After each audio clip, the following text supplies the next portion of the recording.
Voz do Brasil. As notícias do governo federal que movimentaram o país no dia de hoje. Olá, boa noite. Boa noite para você que nos acompanha em todo o país. Terça-feira, 11 de março de 2025. Vamos ao destaque do dia. Investimentos na indústria brasileira. Em Minas Gerais, presidente Lula participa da inauguração do maior centro de mobilidade híbrida flex da América Latina. Até 2030, a Stellantis vai investir 30 bilhões de reais no Brasil. Luana Karen.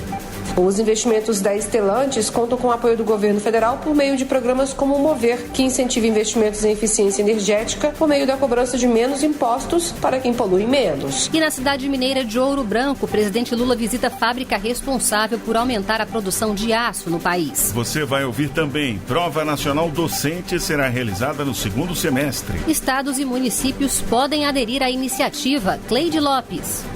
O exame visa padronizar a seleção de novos profissionais em toda a rede pública de ensino do país. E ainda, o mundo digital na infância e adolescência. Celular, computador, quando a criança pode ter acesso a essas ferramentas? Quanto tempo pode ser dedicado às telas? Para orientar os responsáveis, o governo lança guia sobre o uso de telas por crianças e adolescentes. Sobre o assunto, vamos conversar com João Brant, secretário da Secretaria de Políticas Digitais. Hoje, na apresentação da Voz do Brasil, Luciana Vasconcelos e Luciano Seixas. E acompanhe a gente ao vivo. Acesse radiogov.abc.com.br ou o canal Gov na sua TV aberta. Mais aço para o Brasil. A usina de Ouro Branco da empresa Gerdau em Minas Gerais ampliou a produção de aço em 40% para abastecer o mercado interno nos setores de automóveis, construção civil, máquinas, entre outros. O presidente Lula visitou as instalações da usina. Presente em setores como energia, construção civil e agricultura, o aço também faz parte do dia a dia dos brasileiros em eletrodomésticos, eletrônicos e até talheres. Mas antes de chegar às casas, ele passa por diversos processos em siderúrgicas, como a de Ouro Branco em Minas Gerais. Nesta terça-feira, o presidente visitou as instalações da Gerdau e foi ver de perto o novo laminador de bobinas a quente da usina, que vai aumentar a produção de aço no Brasil. Lula destacou ainda que a expansão vai gerar mais empregos para a região. Na verdade, o que eu sou é metalúrgico. E como metalúrgico, eu quero estar em todo lugar que gere pelo menos um emprego. Porque é um emprego que gera cidadania, é um emprego que gera salário, é um emprego que gera dignidade. Com a ampliação, a capacidade de produção de bobinas a quente vai passar de 250 mil toneladas para mais de 1 milhão de toneladas ao ano, ainda em 2025. O ministro de Minas e Energia, Alexandre Silveira, lembrou que no ano de 2024, mais de 33 milhões de toneladas de aço foram produzidas no Brasil. Um aumento que representa um crescimento de 7,6% em relação a 2023. Na América Latina, somos líderes absolutos, com 60% do aço total produzido. Com esse laminador, vamos produzir mais 250 mil toneladas. Seguiremos abastecendo o mercado interno e exportando para o mundo. O vice-presidente e ministro do Desenvolvimento, Indústria, Comércio e Serviços, Geraldo Alckmin, destacou ainda a importância da produção de aço na economia verde. Essa é uma indústria que mais de 70% usa sucata. E quando usa sucata, emite 10 vezes menos gás de efeito estufa e CO2. Então, uma indústria na vanguarda sustentável. A usina de Ouro Branco é responsável por 12% da produção de aço do Brasil. Segundo a companhia Gerdau, o objetivo da ampliação das operações é atender ao mercado brasileiro e o fornecimento de aço, especialmente para setores de máquinas e equipamentos, além do automotivo. De Ouro Branco, em Minas Gerais, Gabriela Noronha. Inaugurado em Betim, Minas Gerais, o maior centro de mobilidade híbrida flex da América Latina. A cerimônia marcou o início dos investimentos de 30 bilhões de reais que serão feitos pela Stellantis até 2030 no Brasil. A empresa quer impulsionar a descarbonização e oferecer soluções inovadoras, seguras e sustentáveis. E quem acompanhou o evento, que contou com a participação do presidente Lula, foi a repórter Luana Karen.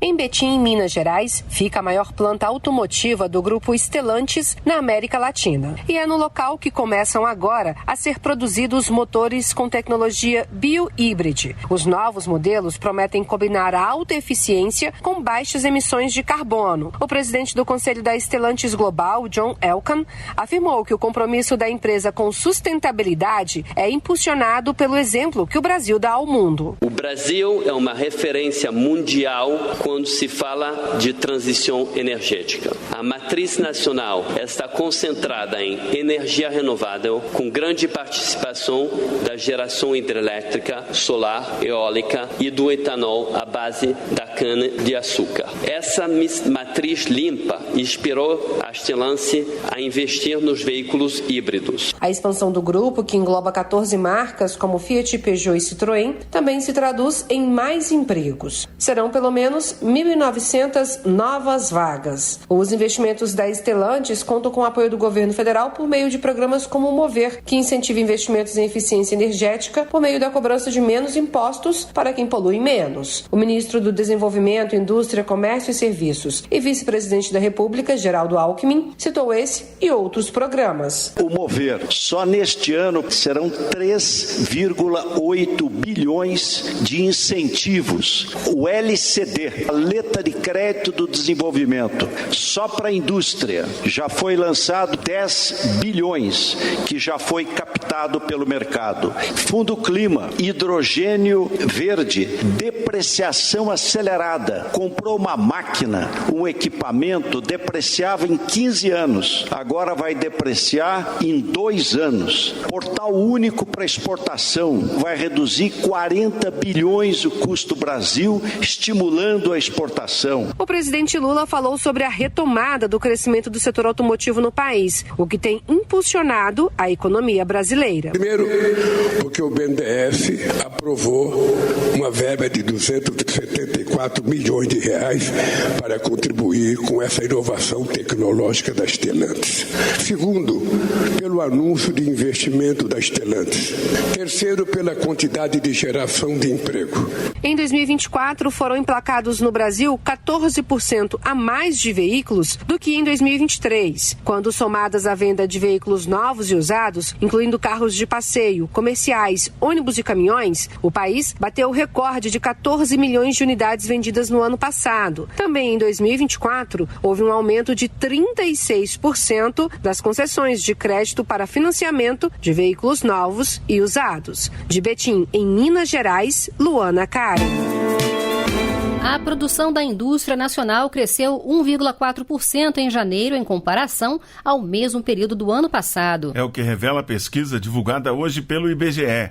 De acordo com os dados, é o 8º resultado positivo seguido nesse tipo de comparação. O índice foi impulsionado pelas atividades máquinas e equipamentos e veículos automotores, reboques e carrocerias. Entre os setores com impacto negativo estão a de indústrias extrativas e de celulose, papel e produtos de papel. E o índice acumulado dos 2 últimos meses avançou 2,9%. Brincadeiras, leitura, movimento, interações no mundo real. É disso, sobretudo, que deve ser feita a infância. É importante que o uso de telas e dispositivos digitais seja acompanhado por pais e educadores. A recomendação está no Guia para Uso Saudável de Telas por Crianças e Adolescentes, lançado hoje pelo governo. O documento também aborda temas como o impacto das telas na saúde mental e questões de segurança no mundo digital. Sobre esse assunto, nós conversamos agora com o secretário de Políticas Digitais, João Brant. Boa noite, secretário, bem-vindo. Boa noite, boa noite. Secretário, vamos começar falando um pouco sobre como foi pensado esse guia, né, sobre o uso de dispositivos digitais. Por que o governo decidiu elaborar esse guia e como é que ele foi construído? Olha, a nossa vida migrou para o digital em boa parte, a pandemia acelerou isso, mas isso não significa que nós, as famílias, estivessem preparadas para lidar com a mudança na vida das crianças e adolescentes. Famílias, educadores, profissionais de saúde têm desafios muito grandes para fazer com que o uso dos dispositivos digitais valorize os aspectos positivos, mas lidar também com os aspectos negativos.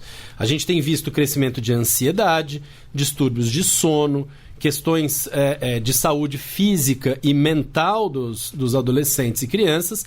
Então, o governo entendeu que tinha um papel de ajudar as famílias, de ser parceiro das famílias nesse processo de cuidado com as crianças e adolescentes, oferecer informações, entender como é que esse debate estava sendo feito no mundo e permitir que os pais e responsáveis tomem as decisões sobre como as crianças têm que lidar com o dispositivo digital, mas com as melhores informações nas mãos. Secretária, agora a gente vai ouvir como é que é o consumo das telas na casa da Mariana Baião Souza. Ela é enfermeira e nutricionista e tem 2 filhos, um de 3 e um de 4 anos. Eles não têm acesso ao celular, mas veem televisão, normalmente 1 hora por dia. Estão sempre acompanhados de um adulto, avaliando o conteúdo do que é visto. Não têm acesso a Netflix ou YouTube. O que eles assistem é filme infantil. Secretário, os cuidados que a Mariana adota estão de acordo com as orientações do guia e quais as recomendações voltadas à primeira infância? Olha, estão de acordo, especialmente pelos cuidados que você vê que ela toma de não entregar celular na mão de criança muito pequena, de ter um acompanhamento parental sobre o que os filhos estão usando e consumindo no ambiente digital, nesse caso da televisão, e inclusive privilegiando uma programação que tem curadoria, ou seja, que é alguma coisa que alguém se preocupou em entregar uma programação de boa qualidade. Mas a gente sabe que a realidade da Mariana não é a realidade de boa parte dos brasileiros. Muitas vezes a gente não tem outra opção senão usar as telas um pouco como apoio no cuidado com as crianças. Então o que o guia também faz é considerar essas diferentes realidades e trazer um instrumental que leve em conta as diferentes realidades do Brasil. Falando agora de crianças maiores, qual a idade mínima que o guia orienta para que uma criança ou um adolescente possa ter o seu próprio aparelho celular? Olha, o celular, a nossa leitura a partir, e aí não é a leitura do governo, é uma leitura a partir das evidências científicas, dos melhores estudos, é de que a gente deveria evitar dar um celular próprio até 12 anos. Isso significa também o corte entre criança e adolescente, segundo o Estatuto da Criança e Adolescente. Quanto mais tarde, melhor, mas a gente sabe que na realidade também do que a convivência dos adolescentes também hoje passa em parte pela questão do celular. Em todo caso, não é só a idade que a gente precisa levar em conta, é o tipo de uso, o tempo de uso relacionado, se é um uso realmente para uma programação. Uma coisa é você assistir um streaming da vida, outra coisa é você ficar 3 horas rolando um timeline infinito, né? Tem efeitos diferentes para as crianças e isso é que as famílias precisam levar em conta. Secretário, o guia também aponta riscos para o uso excessivo e sem controle, né? Que o senhor falou que as crianças ficam lá mexendo no streaming, no YouTube. A Camila Frazão, que é enfermeira, tem uma filha de 6 anos, ela tem consciência sobre isso. Ela falou que na casa dela as pessoas às vezes deixam as crianças, ela não pode ficar o tempo todo com as crianças, mas que ela procura restringir. Vamos ouvir? Porque as telas, ela traz coisas que tornam a criança ser um pouco mais adulta, sendo que elas não são adultas, elas são crianças e têm que viver a fase da infância. Então, como a Camila falou, por que é importante essa restrição e esse cuidado com as telas? Que riscos isso pode causar? Como o senhor já disse, ansiedade também. Pois é, a gente por um lado não pode vilanizar as telas, ou seja, achar que elas são inimigas, elas trazem muitas vezes acesso a conhecimento, acesso à cultura. Por outro lado, a gente não pode naturalizar um uso completamente desorganizado e sem limites. Cabe a nós, familiares, trabalhar esses limites no dia a dia com os nossos filhos. Mas qual que é o problema? Hoje a gente já tem uma carga muito grande em cima de nós. Estou falando nós, eu tenho 3 filhos, e a gente sabe que a realidade do Brasil é muito dura para as mães que trabalham o dia inteiro e que já têm uma carga grande e estão lidando numa luta quase de Davi contra Golias, porque as plataformas têm sistemas que geram dependência das crianças e adolescentes. Então o que a gente precisa é realmente oferecer instrumentos e garantir para as famílias para dizer o seguinte: imponham limites. Os limites não significa proibição. Limite significa limite de horas, limite de quais os aplicativos ele está usando, e acompanhe, né? Tenha um uso mediado das tecnologias. Converse com seus filhos sobre o uso que ele faz. Tenho certeza que a família terá mais força, sairá melhor desse tipo de diálogo. Essa é a principal mensagem, então, do guia. A principal mensagem do guia é um cuidado compartilhado, né? A ideia de que familiares, educadores, as empresas, os profissionais de saúde, as escolas, todos têm responsabilidade no cuidado com as crianças e adolescentes. E é curioso dizer, as crianças e adolescentes também mandaram um recado no processo do guia. Eles falaram: olha, vocês adultos precisam dar o exemplo, porque não adianta vocês cobrarem da gente o uso excessivo de telas, quando a gente olha para vocês estão no celular o tempo inteiro. Então fica um pouco o recado também das crianças para nós. Os dois lados, né? Crianças, adultos, adolescentes, todo mundo nas telas, largar um pouquinho para poder mediar, né? E ter um pacto dentro de casa de que a gente pode lidar com isso de uma maneira saudável e colher os benefícios sem precisar mergulhar nos problemas e nos malefícios. Secretário, para a gente finalizar, como é que o governo federal espera que esse guia possa ajudar a construir um mundo digital mais saudável e também como é que a gente pode acessar esse guia? Quem está ouvindo a gente, como é que pode ver? Olha, o guia está disponível no site da Secom, gov.br/secom/guia. Mas também pode acessar os outros, são 6 ministérios envolvidos, e o que a gente espera justamente é um compromisso de que o guia ele provoque um debate, mas provoque também o avanço de políticas públicas, né? Nós precisamos que os profissionais de saúde estejam preparados para lidar com os casos de dependência, nós precisamos que as escolas estejam preparadas para lidar com a questão do uso, tanto no ambiente escolar como fora do ambiente escolar, e que a gente tenha mais ações de educação midiática, como a gente tem realizado junto com o MEC, e possa, de fato, ter um conjunto de políticas públicas que respondam a esses desafios do ambiente digital. Muito bem, nós conversamos ao vivo com o secretário de Políticas Digitais, João Brant. Agradecemos sua participação aqui na Voz do Brasil. Eu que agradeço. Boa noite. A primeira prova nacional para docentes será realizada no segundo semestre. A ideia é selecionar educadores qualificados para as escolas públicas de todo o país. A prova será realizada anualmente pelo INEP e estados e municípios já podem se inscrever. Desde criança, o sonho de Tayane de Abreu era ser professora. Em 2010, ela se licenciou em Letras e, desde então, atua como professora temporária no Distrito Federal. Mas o seu objetivo é ser efetivada na rede pública de ensino. É a profissão que eu escolhi e eu continuo estudando para melhorar, né, as minhas competências como profissional. Eu quero ser professora e continuar lutando aí por uma educação pública de qualidade. Para dar oportunidade a professores como Tayane, o governo federal vai aplicar no segundo semestre a primeira prova nacional para docentes. O exame, já apelidado de Enem dos professores, faz parte do programa Mais Professores para o Brasil e visa padronizar a seleção de novos profissionais em toda a rede pública de ensino do país. A prova ocorrerá anualmente e será voltada a concluintes de licenciaturas e licenciados. As redes públicas de ensino poderão optar por utilizar os resultados como mecanismo único ou complementar de seleção. O presidente do INEP, Manuel Palácios, lembra que essa é uma boa oportunidade para quem quer trabalhar com educação. Nós vamos ter esse ano, se formando nos cursos de licenciatura, 250 mil jovens.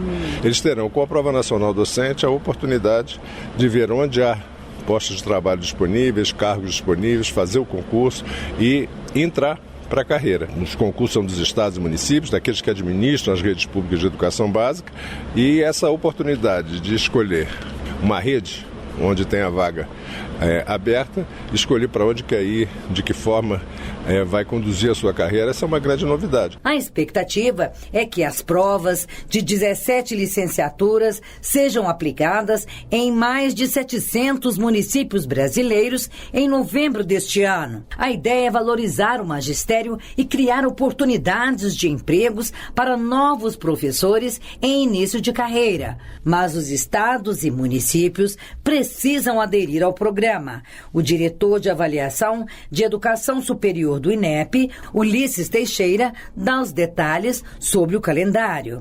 Tem um edital que foi publicado pelo Ministério da Educação.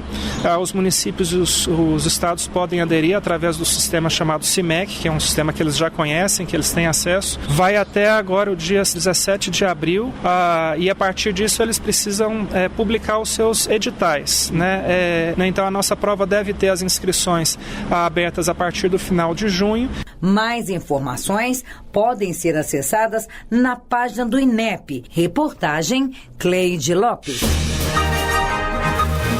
Uma consulta pública vai receber contribuições sobre como diversificar o mercado de certificação de carbono no Brasil. A iniciativa é do Banco Nacional de Desenvolvimento Econômico, o BNDES, e do Ministério do Meio Ambiente e Mudança do Clima. A consulta vai ficar disponível até 25 de abril. Vamos saber mais com a repórter Luciana Colares de Holanda. O Brasil já possui um modelo de mercado de carbono para negociar internacionalmente, com regras garantidas por uma lei de 2024. Esse tipo de atividade permite que as emissões de gases poluentes sejam compensadas por meio da comercialização de créditos, o que atrai investimentos internacionais, promove a preservação ambiental e gera novas oportunidades de renda. Atualmente, apenas 4 empresas internacionais atuam na certificação de crédito de carbono no Brasil. E esse é um dos desafios, como afirma João Paulo Capobianco, secretário executivo do Ministério do Meio Ambiente e Mudança do Clima. O que nós estamos vendo claramente é que o crescimento do interesse na certificação do mercado de carbono, particularmente na questão florestal, que é onde o Brasil tem um potencial enorme, é um país com o maior potencial hoje no mundo, encontra essa barreira de entrada, que é justamente quem vai certificar, o custo da certificação e o prazo em que essa certificação, o prazo que ela demora, o tempo que ela demora para efetivamente chegar ao resultado necessário. Para aprimorar e encontrar soluções para o atual cenário de certificação de créditos de carbono, o Ministério do Meio Ambiente e Mudança do Clima, junto com o Banco Nacional do Desenvolvimento, BNDES, lançaram uma consulta pública nesta terça-feira, que fica aberta por 45 dias. Até 25 de abril, vai ser possível dar sugestões e contribuições, como explica o diretor de Planejamento e Relações Institucionais do BNDES, Nelson Barbosa. Então, o objetivo dessa consulta pública é colocar essas questões em aberto para a sociedade brasileira e também para pessoas de fora do Brasil que queiram participar, para a gente identificar quais são os gargalos, quais são os riscos, quais são as oportunidades e como o governo brasileiro pode atuar ao desenvolvimento desse mercado. O resultado vai ser um relatório para mapear o mercado e orientar as ações do poder público. A consulta pública pode ser acessada no endereço bndes.gov.br/consulta pública certificação. Reportagem Luciana Colares de Holanda. 727 municípios em áreas de risco e recorrência de deslizamento podem receber investimentos para obras de contenção de encostas pelo novo PAC Seleções. A região Sudeste registra a maior incidência dessas áreas, com 297 municípios listados, a maioria em Minas Gerais. Em seguida vem a região Nordeste, que tem 190 cidades classificadas. Ao todo serão investidos R$ 1 bilhão e 300 milhões de reais na prevenção de desastres, especificamente na contenção de encostas. O secretário nacional de Periferias do Ministério das Cidades, Guilherme Simões, falou sobre esses investimentos. Estamos falando de prevenção de riscos de desastres que afetam geralmente os mais pobres, que vivem em áreas mais vulneráveis, e urbanização de favelas que levam infraestrutura e serviços básicos para essas populações. É muito importante também a participação dos gestores municipais, as prefeituras nesse processo, prefeituras e governos estaduais nesse processo, né, de inscrição no novo PAC, de submissão de propostas para que o investimento chegue, para que o orçamento público chegue a quem mais precisa. Para conhecer o processo seletivo, o primeiro passo é acessar o site da Casa Civil, onde constam todas as informações sobre a modalidade. O endereço é gov.br/Casa Civil. E essas foram as notícias do Governo Federal. Uma realização da Secretaria de Comunicação Social da Presidência da República. Com produção da empresa Brasil de Comunicação. Fique agora com as notícias do Poder Judiciário e do Congresso Nacional. Boa noite. Boa noite para você e até amanhã.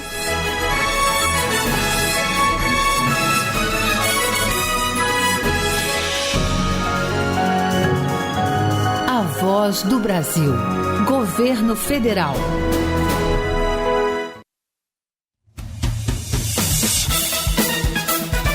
Você vai ouvir agora notícias do Poder Judiciário. STF revoga medidas cautelares impostas ao presidente do PL, Valdemar Costa Neto. Supremo autoriza o pagamento de participação nos resultados aos indígenas afetados pela usina de Belo Monte. Pedido de vista adia julgamento do caso que ficou conhecido como crime da 113 Sul. Boa noite, eu sou Ariana Fonseca. E eu sou Walter Lima. Supremo Tribunal Federal revoga medidas cautelares impostas ao presidente do PL, Valdemar Costa Neto, no âmbito do inquérito que apura uma suposta tentativa de golpe de Estado. A decisão é do ministro Alexandre de Moraes, relator do caso no STF. Marcelo Della Libera. O presidente do Partido Liberal, Valdemar Costa Neto, chegou a ser indiciado pela Polícia Federal, mas como não foi denunciado pela Procuradoria-Geral da República, o ministro do STF, Alexandre de Moraes, revogou as medidas cautelares que haviam sido impostas ao político. Com isso, Costa Neto volta a ter direito de manter contato com os investigados pela suposta tentativa de golpe de Estado, como o ex-presidente da República, Jair Bolsonaro. Ele também receberá de volta o passaporte que havia sido apreendido e vai poder voltar a participar de cerimônias e homenagens a militares das Forças Armadas e de policiais militares.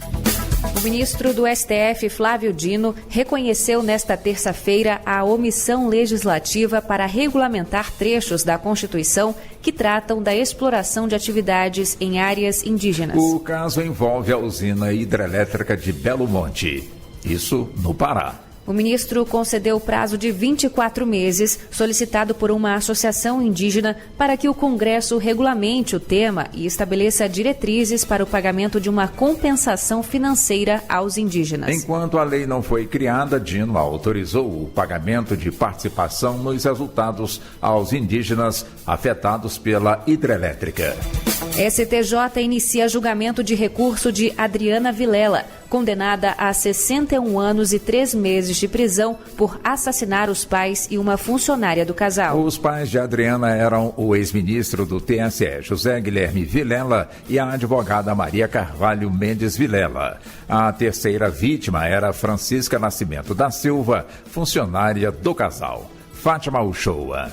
O episódio ficou conhecido como crime da 113 Sul, endereço de Brasília onde ocorreram as mortes. Apontada como mandante, a Adriana Vilela foi levada a júri popular e condenada. A defesa pretendia anular essa condenação e pediu ao STJ para não haver a execução imediata da prisão. Mas o relator na sexta turma, ministro Rogério Schetti Cruz, negou o provimento ao recurso especial e deferiu o pedido pela execução imediata da prisão. Um pedido de vista do ministro Sebastião Reis Júnior suspendeu o julgamento no STJ, que ainda não tem data para ser retomado.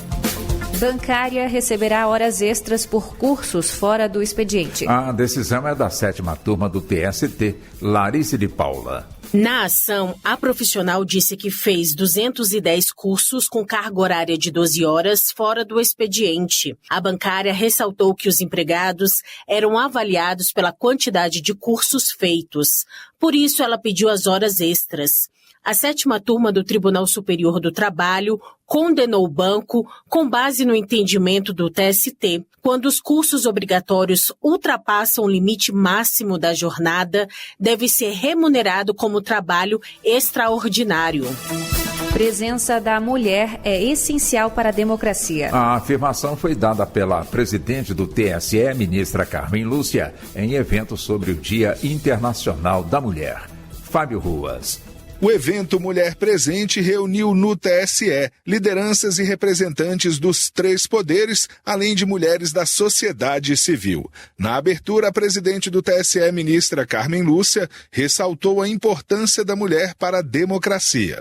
Parece que as instituições ainda não se deram conta de que a mulher importa. Importa para a sua existência, importa para a existência dos outros, importa para que a gente tenha uma democracia verdadeira.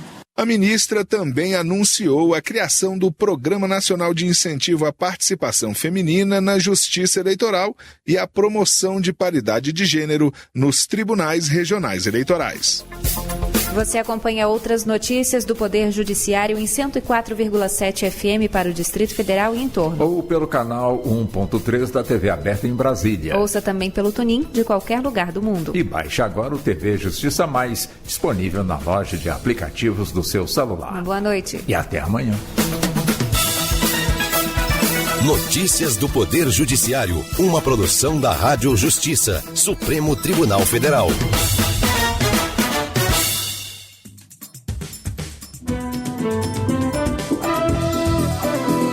Está no ar o Jornal do Senado. Eu sou Paula Groba e estes são os destaques de hoje do Jornal do Senado, que começa agora. Plenário aprova projeto que assegura tratamento odontológico para vítimas de violência doméstica. Aprovada a proposta que torna Pantanal Sul-Mato-Grossense patrimônio nacional. Senado cria subcomissão para acompanhar a COP30 em Belém.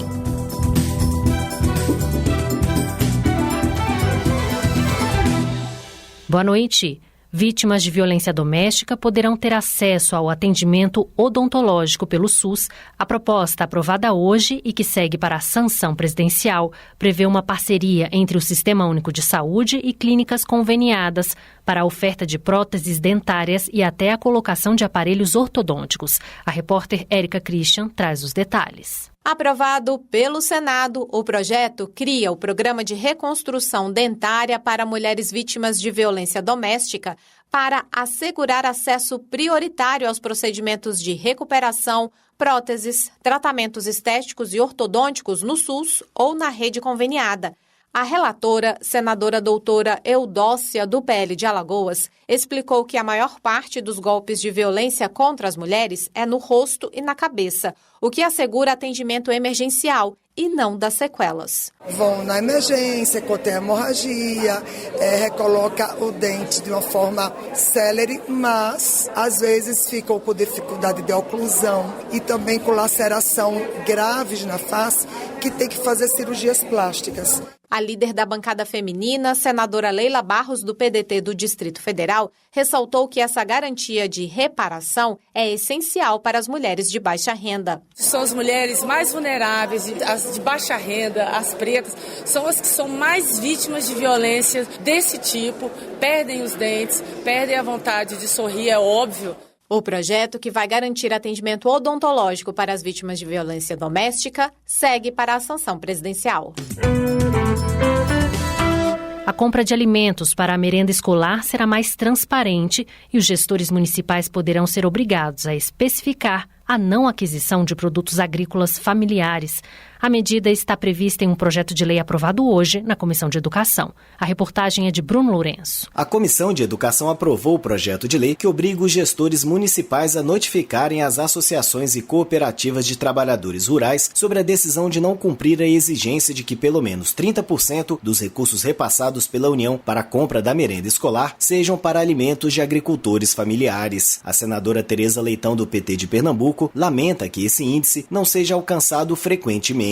Ainda que avanços tenham ocorrido desde então, permanece significativo, embora em medida imprecisa, o descumprimento da norma que beneficia ao mesmo tempo a agricultura familiar e a saúde dos estudantes de educação básica pública. O projeto aprovado pela Comissão de Educação diz que, se discordarem da medida, as entidades representativas dos produtores terão um prazo determinado pelo Fundo Nacional de Desenvolvimento da Educação para contestá-la. E a Comissão de Serviços de Infraestrutura aprovou hoje 11 requerimentos. 2 deles tratam da concessão da BR-364, que liga o noroeste de Mato Grosso aos estados de Rondônia e Acre. Repórter Alexandre Campos. Um dos requerimentos aprovados pede que o Tribunal de Contas da União promova inspeções e auditoria no contrato firmado com a concessionária da BR-364. O outro, uma audiência pública para discutir a concessão da rodovia. Segundo o senador Jaime Bagatoli, do PL de Rondônia, a concessionária, além de não concluir as obras previstas, como a duplicação da estrada, cobra um valor excessivo de pedágio, o que onera o setor produtivo ao escoar as mercadorias. Na opinião dele, a situação pode piorar naquela região diante da possibilidade possibilidade de privatização do Rio Madeira e a cobrança de tarifa para movimentar cargas pela hidrovia. Aonde os custos vão custar em torno de mais de 60% do que já custa a rodovia. Isso significa que querem realmente inviabilizar a região norte do país como uma região produtora. A Comissão de Infraestrutura também aprovou outras audiências públicas. A Agência Nacional de Aviação Civil será ouvida sobre os motivos da suspensão de voos da companhia aérea Voepaz. Os senadores também querem audiências sobre a tarifa de energia elétrica no Amapá, sobre a concessão da BR-163, sobre segurança de viadutos, passarelas e pontes de responsabilidade do DENIT e sobre taxação de cargas no aeroporto de Joinville. O senador Jorge Cajuru, do PSB de Goiás, afirmou que não é possível atribuir ao governo Lula toda a responsabilidade pela inflação que tem elevado o preço dos alimentos. Segundo ele, a crise é uma influência global iniciada com a pandemia de coronavírus, que desorganizou as cadeias produtivas em todo o mundo.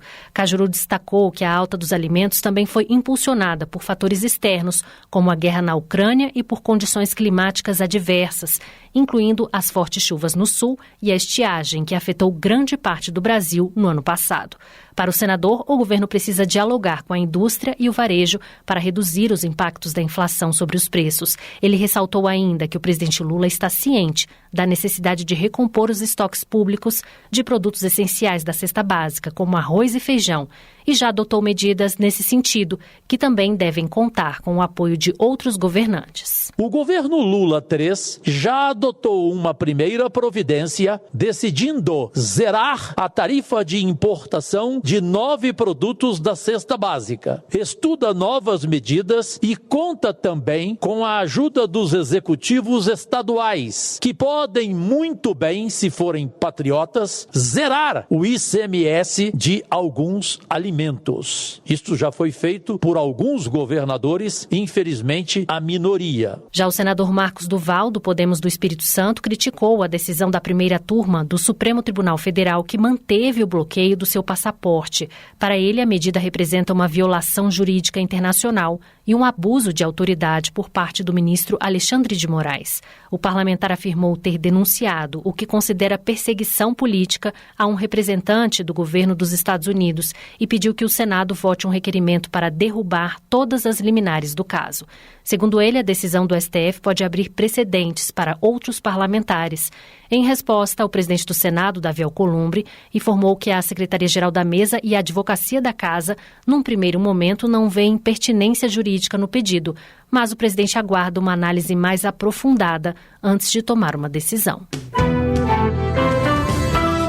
O Senado aprovou a inclusão do Pantanal Sul-Mato-Grossense como patrimônio nacional, com o objetivo de priorizar políticas públicas para a proteção do bioma. As informações com o repórter Pedro Pince. De autoria da senadora Tereza Cristina, do Progressistas de Mato Grosso do Sul, a proposta altera a Constituição para incluir o Pantanal Sul-Mato-Grossense no rol dos patrimônios nacionais, que exigem utilização dentro de condições que assegurem a preservação do meio ambiente, inclusive quanto ao uso dos recursos naturais. O relator, senador Jaime Campos, do União de Mato Grosso, afirmou que a inclusão do Pantanal Sul-Mato-Grossense vai conferir maior robustez às políticas públicas voltadas para a proteção do bioma. O Pantanal, como patrimônio nacional, necessita de políticas públicas específicas para a preservação do seu uso sustentável da região, que favoreçam o seu potencial turístico e econômico. O Pantanal precisa de suporte especial, um olhar para que ele continue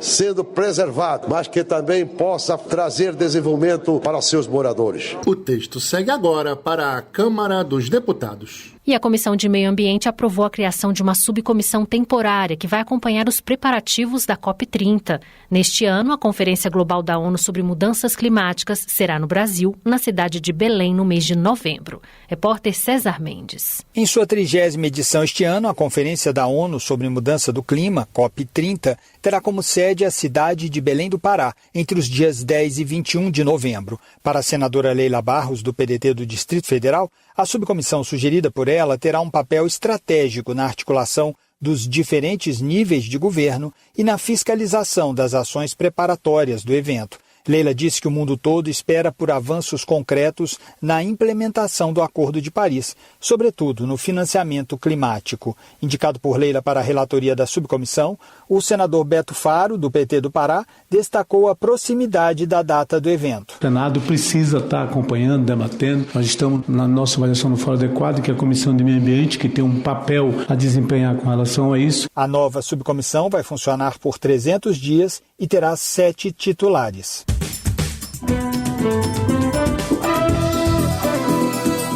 Com trabalhos técnicos de João Lira, o Jornal do Senado fica por aqui. Acompanhe agora as notícias da Câmara dos Deputados. Boa noite e até amanhã.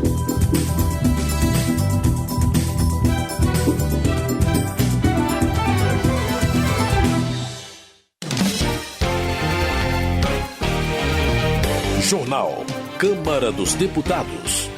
Parlamentares começam a debater proposta que diminui jornada semanal. O projeto proíbe cobrança extra por uso intensivo da rede pelas plataformas. Comissão aprova multa e prisão a quem deixar animais sozinhos em carro.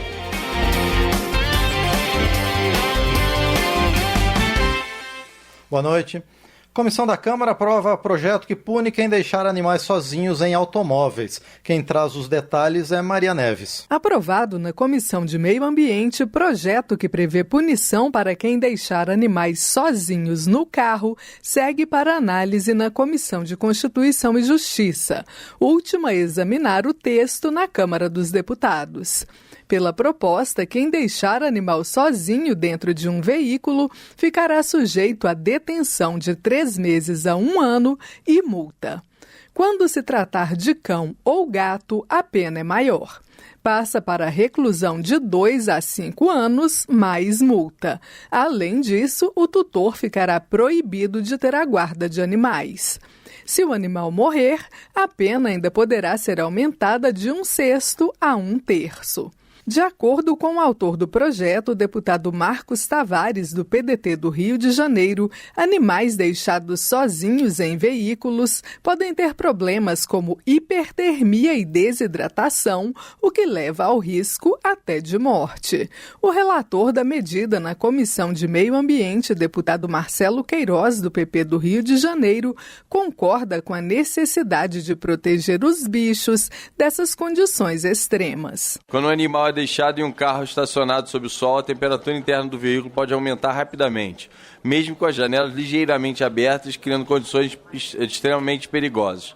As temperaturas elevadas dentro do carro podem causar hipertermia nos animais, o que pode levar a danos cerebrais, falência de órgãos e até morte. Além disso, a falta de água e a impossibilidade de se mover livremente para buscar conforto térmico agravam o sofrimento e aumentam o risco de problemas de saúde. As sanções previstas no projeto, penas que variam de 3 meses de detenção a 5 anos de reclusão e multa, além da proibição de ter animais, foram estabelecidas pelo relator Marcelo Queiroz. Essas são as punições previstas na Lei dos Crimes Ambientais para quem comete maus tratos contra animais, sejam domésticos ou silvestres.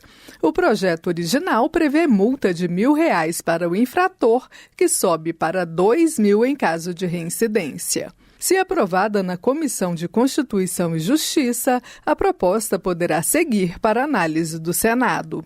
Da Rádio Câmara de Brasília, Maria Neves. Saúde. Charles Fernandes, do PSD, alerta para o aumento dos casos de câncer na Bahia e a dificuldade no acesso ao tratamento. O deputado critica a precariedade do atendimento no município de Caetité, onde fica localizada a unidade de saúde responsável pela região sudoeste do estado. Ele sugere ao Ministério da Saúde a criação de uma rede de atenção mais estruturada, conectando estados e municípios. Charles Fernandes ressalta que muitos pacientes chegam a recorrer a rifas e doações para custear o tratamento, devido à demora no início da quimioterapia e da radioterapia. Geraldo Rezende, do PSDB de Mato Grosso do Sul, relembra os desafios enfrentados na pandemia de Covid-19 e presta solidariedade às famílias que perderam entes queridos. Ele destaca a importância de refletir sobre os aprendizados desse período para fortalecer a saúde pública. Geraldo Rezende enaltece os esforços do Estado no combate à pandemia, ressaltando a união entre governo, sociedade e profissionais de saúde. Ele também destaca que a liderança na imunização fez da região um exemplo nacional no enfrentamento da crise sanitária. Segurança Pública. A lei do feminicídio completou 10 anos em 9 de março. No entanto, Luiz Couto, do PT da Paraíba, considera que a violência contra as mulheres ainda é preocupante no Brasil. O deputado informa que foram registrados somente em 2024 mais de 1.100 casos de feminicídios. Segundo Luiz Couto, a Justiça Paraibana concede uma medida protetiva para uma mulher a cada hora, o que totalizou mais de 3.500 ações nos primeiros 5 meses do ano passado. O parlamentar defende o fortalecimento das delegacias especializadas e o atendimento humanizado às vítimas. Ribamar Silva, do PSD de São Paulo, alerta para a crescente violência no país e destaca a urgência de o Congresso aprovar leis mais rígidas contra os criminosos.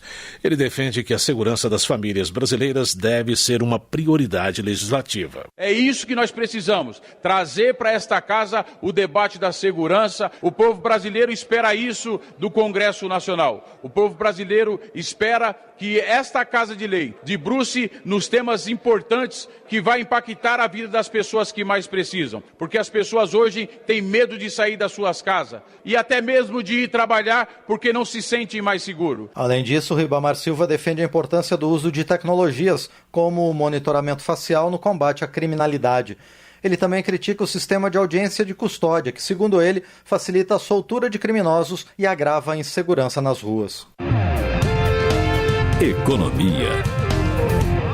Kiko Seleguin, do PT de São Paulo, destaca o crescimento da renda do trabalhador e do PIB brasileiro em 2024, conforme dados do IBGE.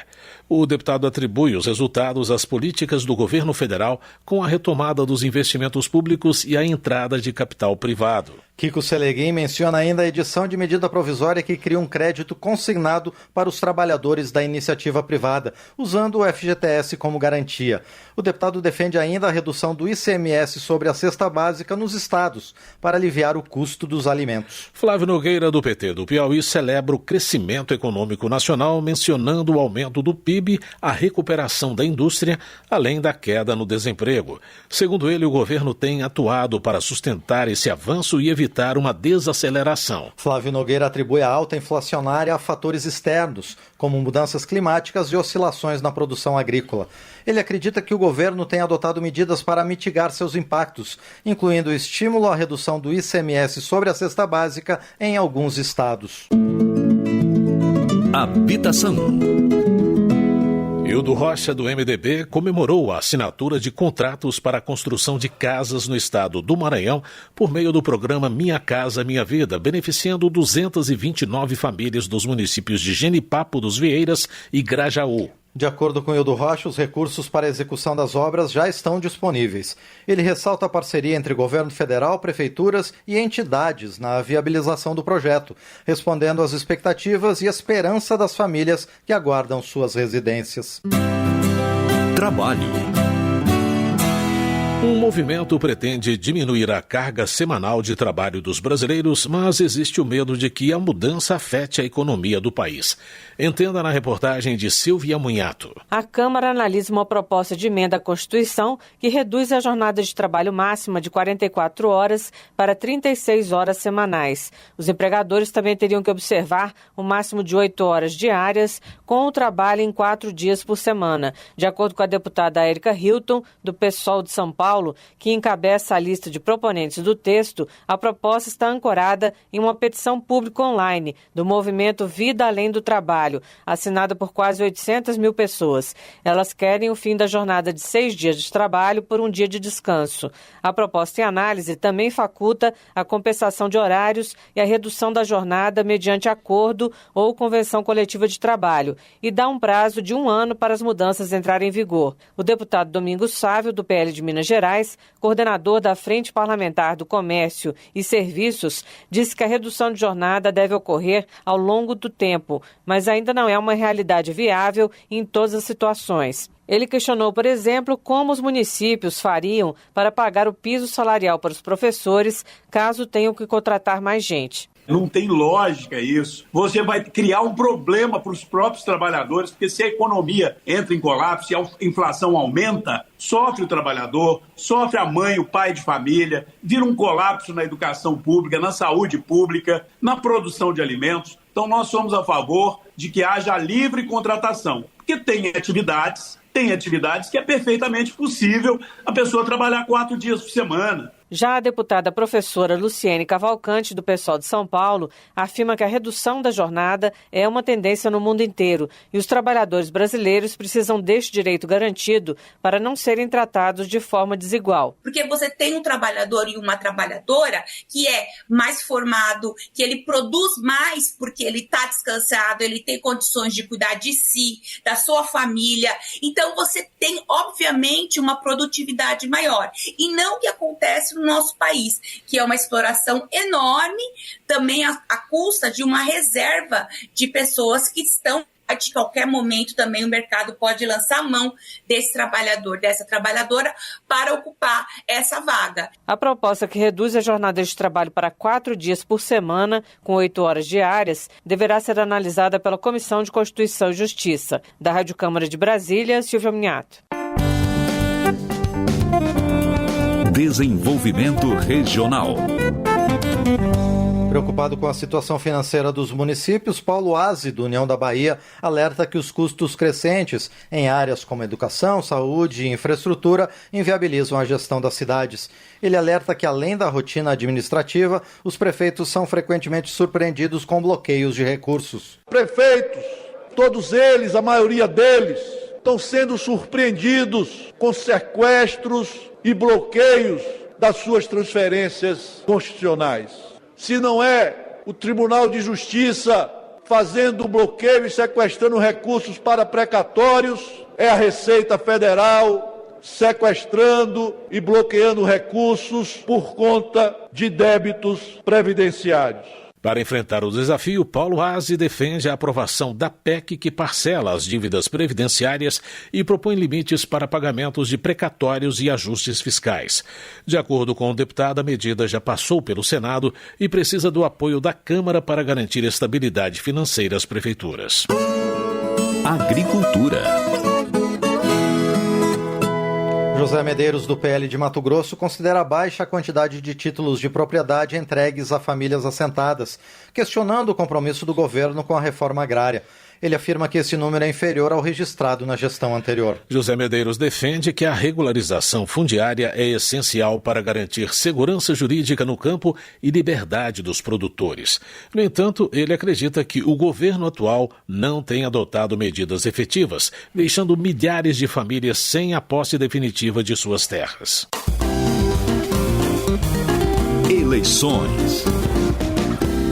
Bibo Nunes, do PL do Rio Grande do Sul, opõe-se à proposta de ampliação do número de deputados federais. Para ele, a composição atual de 513 parlamentares reflete bem a representação da população, não havendo necessidade de 40 novos congressistas. Por outro lado, Bibo Nunes defende a readequação da distribuição de cadeiras na Câmara conforme as mudanças demográficas.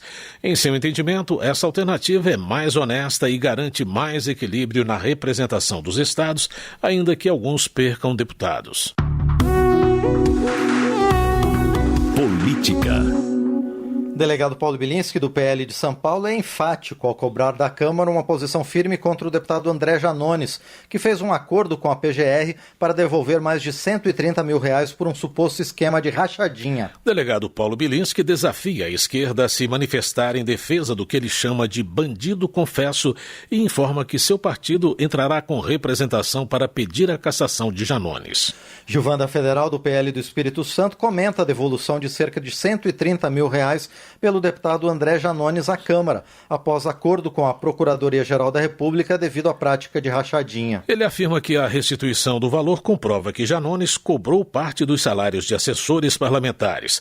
Gilvanda Federal critica a conduta do deputado e defende que as investigações sejam aprofundadas pelas autoridades competentes. Coronel Assis, do União de Mato Grosso, denuncia que facções criminosas no Ceará operam serviços clandestinos de internet, sabotam redes concorrentes e agridem trabalhadores do setor. parlamentar critica a inação do governo estadual e cobra providências do Ministério da Justiça. Coronel Assis também critica a intenção do governo em gastar mais de 3 bilhões de reais em publicidade, enquanto o país enfrenta alta nos preços e dificuldades econômicas. Ele argumenta que propaganda não vai resolver o alto custo de vida e a insegurança crescente. Segundo Eli Borges, do PL do Tocantins, o gasto bilionário previsto pelo governo para a publicidade poderia financiar 50 mil moradias populares ou 3 milhões e 500 mil cestas básicas. Para o parlamentar, a escolha revela a desconexão do governo com as necessidades do povo. Na visão de Eli Borges, a queda da popularidade do executivo não deve ser atribuída ao parlamento, mas às decisões econômicas do governo. Ele entende que, ao invés de buscar culpados, é preciso que o governo reveja suas prioridades e alinhe suas ações aos interesses da população. Justiça. Carlos Jordi, do PL do Rio de Janeiro, critica a atuação do Judiciário, acusando-o de interferir nas prerrogativas parlamentares. Ele questiona medidas como a apreensão de passaportes e outros bens de deputados, classificando-as como arbitrárias. Carlos Jordi alerta para o risco de desequilíbrio entre os poderes, apontando decisões que, segundo ele, restringem a atuação parlamentar sem justificativa sólida. Para ele, tais ações levantam preocupações sobre o respeito às garantias democráticas e à separação dos poderes. Rogério Correia, do PT de Minas Gerais, acusa o deputado Eduardo Bolsonaro de utilizar o mandato para incentivar interferências externas no Brasil. Ele lembra que, além de declarações polêmicas contra o Supremo Tribunal Federal, o deputado defende retaliações contra o próprio país. Rogério Correia avalia que os crimes contra o interesse nacional cometidos por Eduardo Bolsonaro são passíveis de prisão. Ele declara que o partido já acionou o Conselho de Ética da Câmara contra o parlamentar. Ciência e tecnologia. O projeto proíbe que plataformas de conteúdo sejam cobradas por uso intensivo da rede. Vamos saber mais com a repórter Mônica Tati. Proposta que proíbe os provedores de internet de tarifar plataformas de conteúdo por uso intensivo da rede foi aprovada pela Comissão de Comunicação da Câmara. O projeto, apresentado pelo deputado Davi Soares, do União de São Paulo, considera que as grandes plataformas de streaming, de redes sociais e outras que geram um volume significativo de tráfego não devem contribuir a mais para os custos da infraestrutura dos provedores de conexão de internet e expansão da rede. Esse conceito é conhecido como fair share, que seria um pagamento maior por quem utiliza mais. No entanto, o deputado argumenta que a cobrança vai contra o princípio de neutralidade da rede, previsto no Marco Civil da Internet, e que determina que todos os dados na internet devem ser tratados igualmente pelos provedores de conexão, sem discriminação ou cobrança diferenciada com base no conteúdo, destino, origem ou volume de tráfego. A deputada Silvie Alves, do União de Goiás, que relatou o projeto na comissão, também destacou a importância de se manter a neutralidade da rede e o compromisso com uma internet aberta e livre. Consideramos ainda que a proposta garante a igualdade no acesso à internet, tendo em vista que uma modalidade de cobrança diferenciada pelos provedores de conexão poderia criar barreiras significativas para novos entrantes no mercado de provedores de aplicações, dificultando a inovação e a competitividade. Assim, mantendo a neutralidade, assegura-se que os provedores de conteúdo, independentemente do seu tamanho, tenham as mesmas condições de acesso à infraestrutura de rede. Ademais, ao longo prazo, a manutenção de uma internet acessível e justa tem o potencial de gerar benefícios. A proposta ainda será analisada pelas comissões de Ciência e Tecnologia e de Constituição e Justiça, e não precisa passar pelo plenário. Da Rádio Câmara de Brasília, Mônica Tati.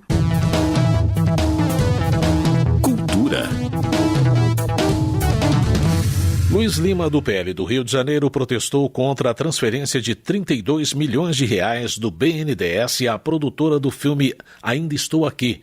Para ele, a participação da estatal é indevida, já que um dos sócios da produtora é ligado ao Banco Itaú e outros são parentes da atriz Fernanda Torres. Luiz Lima questionou a razão de uma empresa bem-sucedida necessitar de financiamentos públicos e argumentou que tais investimentos pesam no bolso do brasileiro pagador de impostos. Benedita da Silva, do PT do Rio de Janeiro, celebra a conquista do primeiro Oscar pelo Brasil com o filme Ainda Estou Aqui, que ganhou o prêmio de melhor filme internacional. Ela ressalta ressalta a importância da vitória para a projeção do cinema brasileiro no exterior. Benedita da Silva lembra que o filme retrata o período da ditadura militar, com o resgate de memórias e reflexões sobre a democracia e os direitos humanos. A deputada parabeniza toda a equipe de produção e informa que apresentou o requerimento de moção de aplausos na Câmara. Votação. O plenário da Câmara aprovou na tarde de hoje proposta que prioriza o atendimento a pais cuidadores de pessoas com deficiência no Sistema Único de Saúde.